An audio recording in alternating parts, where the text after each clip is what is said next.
Gate पर पहुंचते ही उन्होंने देखा कि वो चुड़ैल आटे के साथ कुछ कर रही थी। राजू पहले भी एक बार उस चुड़ैल को देख चुका था, लेकिन श्याम पहली बार उस चुड़ैल को देख रहा था। उन दोनों में उस चुड़ैल का डर इस कदर था कि वे भय से कांप रहे थे। चुड़ैल की नजरें राजू और श्याम पर पड़ जाती है। तभी चुड़ैल हंसती हुई कहती है, वो जरूर मरेंगे, उनकी मौत निश्चित है। आज से ठीक 42वां दिन उनका आखिरी दिन होगा। इतना कहकर वह चुड़ैल अपनी भयानक और डरावनी आवाज में हंसती हुई वहां से गायब हो गई। राजू और श्याम डर के मारे भागते हुए अपने कमरे में जाकर बैठ गए। राजू और श्याम उस घर से बाहर निकलना तो चाहते थे, लेकिन उस चुड़ैल के डर की वजह से कि कहीं चुड़ैल उन्हें कुछ कर न दे, इसलिए वह दोनों अपने कमरे में ही बैठे रहे। राजू श्याम से कहता है, वो चुड़ैल कितनी भयानक थी, उसकी हंसी मुझे अभी भी अपने कानों में सुनाई दे रही है। राजू द्वारा कही गई इस बात पर श्याम कुछ नहीं कहता। वह चुपचाप बैठा सोच रहा होता है कि उस चुड़ैल से पीछा कैसे छुड़ाया जाए। श्याम चुड़ैल की बातों पर गौर करता हुआ राजू से कहता है, तुमने चुड़ैल की बातें ध्यान से सुनी थी? ऐसा लग रहा था जैसा वो कुछ कहना चाह रही हो। राजू और श्याम दोनों में इस बात को लेकर काफी चर्चा होती है और वो निर्णय लेते हैं कि कल सुबह की बस से वो दोनों अपने गांव चले जाएंगे। सुबह वे दोनों गांव जाने के लिए निकल पड़ते हैं। तभी घर से निकलकर थोड़ा आगे जाने पर उन्हें उनका पड़ोसी शंभू मिल जाता है, जिसे वो अपने घर का किराया दे देते हैं। और शंभू उनसे पूछता है कि क्या कल रात भी वो चुड़ैल आई थी। श्याम उन्हें कहता है, हाँ, मैं उसकी हंसी अभी भी नहीं भूल पाया। इतना कहकर वह दोनों अपने गांव देवपुर की ओर चल दिए। दरअसल राजू और श्याम जिस घर में रहते थे वो शंभू का ही था। इस घटना की चर्चा एक ही दिन में आसपास के गांवों में हो रही थी। गांव में अपने अपने घर जाने पर घर वालों ने बिन बताए आने का कारण पूछा। राजू ने अपने घर वालों को बताया कि वासपुर वाले घर पर चुड़ैल का साया पड़ गया है। वहां रहना मतलब आत्माओं के बीच रहने के बराबर है। राजू ने घर वालों को पूरी बात बताई। वासपुर वो गांव था जहां श्याम और राजू एक ही घर में रहा करते थे। लगभग शाम हो चुकी थी। राजू 2 रातों से जगा हुआ था तो वो जल्दी खाना खाकर सो गया। वहीं दूसरी तरफ श्याम भी सोने ही वाला था कि तभी उसे एक फोन आता है। फोन फैक्ट्री के मालिक का था। मालिक ने श्याम से कहा, राजू और तुम फैक्ट्री क्यों नहीं आ रहे? श्याम ने पूरी बात मालिक को बताई। मालिक ने कहा, अगर तुम दोनों कल से फैक्ट्री नहीं आए तो नौकरी गंवा बैठोगे। श्याम ने हड़बड़ाहट में कल की जगह परसों से फैक्ट्री आने के लिए कह दिया।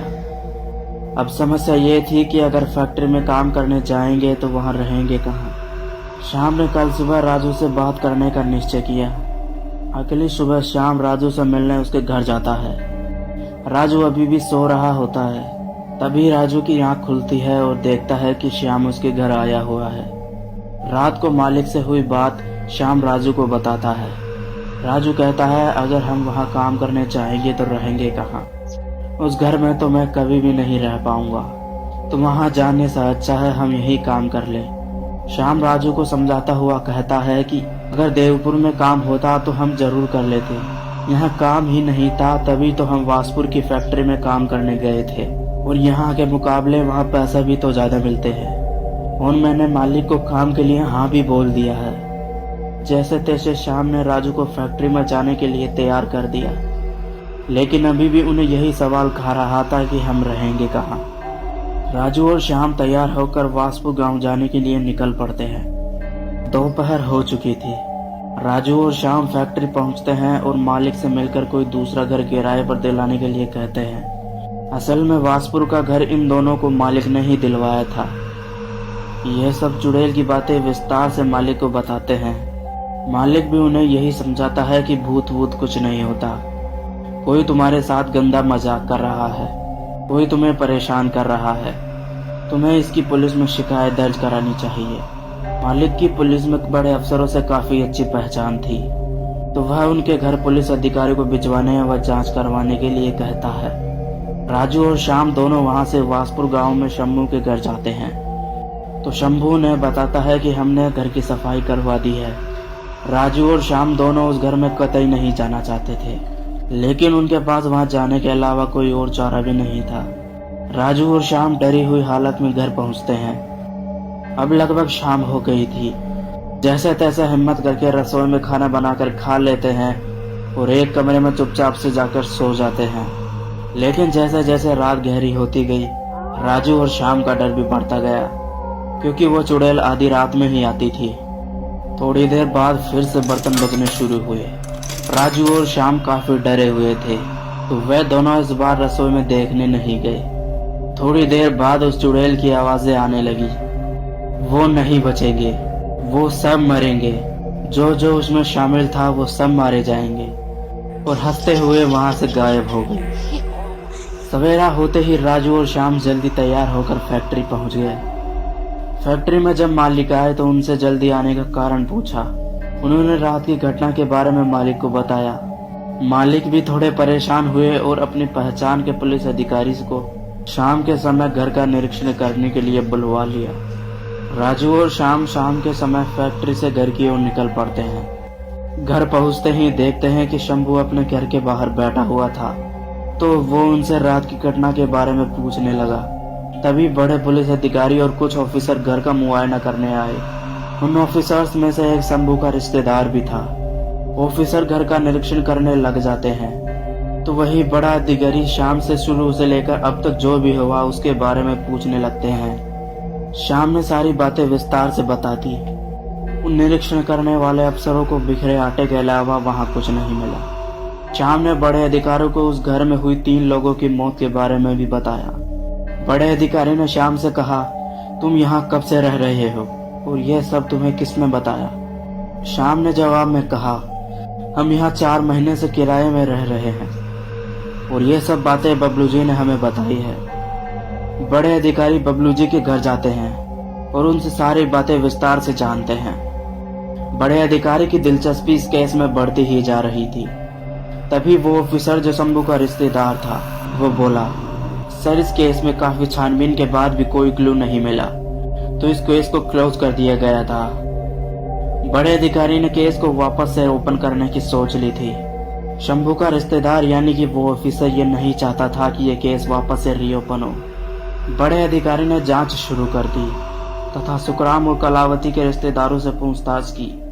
पूछताछ से उन्हें पता चला कि सुखराम ने वो घर कड़ी मेहनत से खरीदा था, लेकिन उसे अक्सर धमकियां वगैरह मिलती रहती थी कि वो घर हमें बेच दे, नहीं तो तुम अपने परिवार को खो दोगे।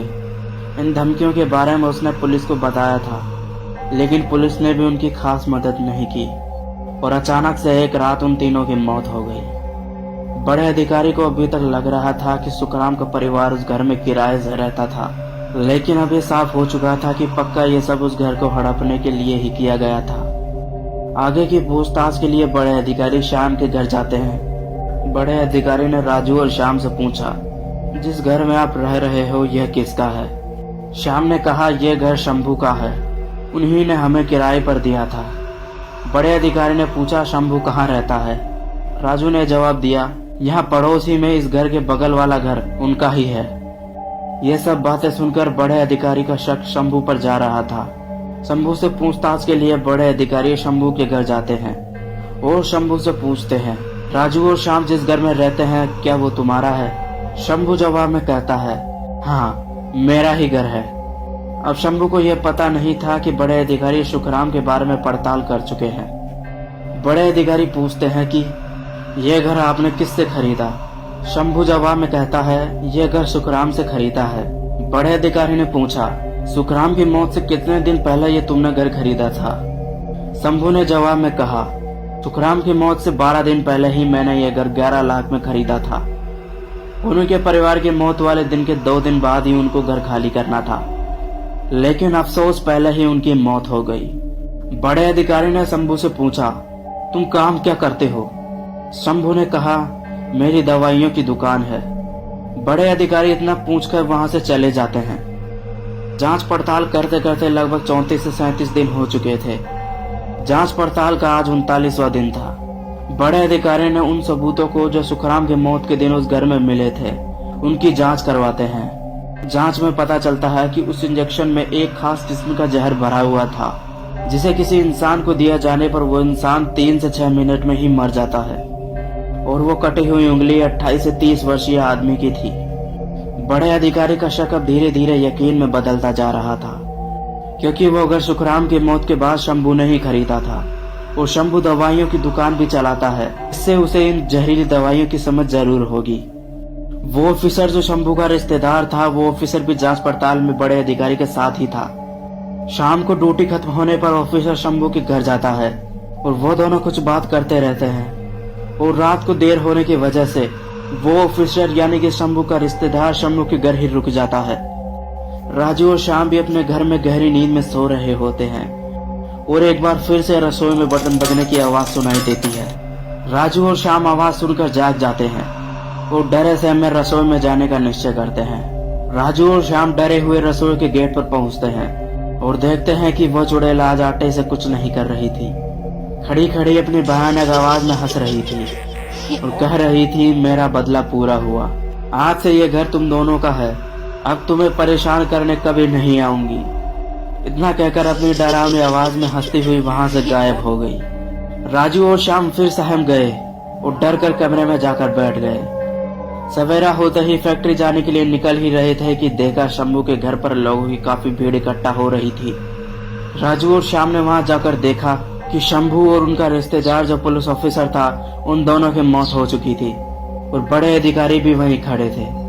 राजू और श्याम ने चुड़ैल की रात वाली बात बड़े अधिकारी को बताई तो बड़े अधिकारी के पैरों तले जमीन खिसक गई और फिर वहां से श्याम और राजू फैक्ट्री जाने के लिए निकल गए तथा इस घटना के बाद 2 लोगों की मौत पास ही के एक गांव में भी हो गई। उनकी जांच की गई तो पता चला कि उनमें से एक व्यक्ति की उंगली नहीं थी, उस व्यक्ति का उस उंगली से डीएनए भी मैच हो गया था। बड़े अधिकारी को वो पूरा माजरा समझ आ गया। सुखराम और उसके परिवार को शंभू व पुलिस ऑफिसर सुरेश ने वो उन दोनों लोगों ने ही मारा था। और जब उस परिवार की मौत का मामला पुलिस के पास पहुंचा तो उस पुलिस ऑफिसर सुरेश ने उस मामले की छानबीन किए बिना ही केस बंद कर दिया। यानी सुरेश भी इस साजिश का हिस्सा था। सारे सबूत भी उसकी ओर इशारा कर रहे थे कि उस परिवार की हत्या के पीछे ये 4 लोग ही हैं। और उस दिन के बाद उस चुड़ैल को कभी नहीं देखा गया।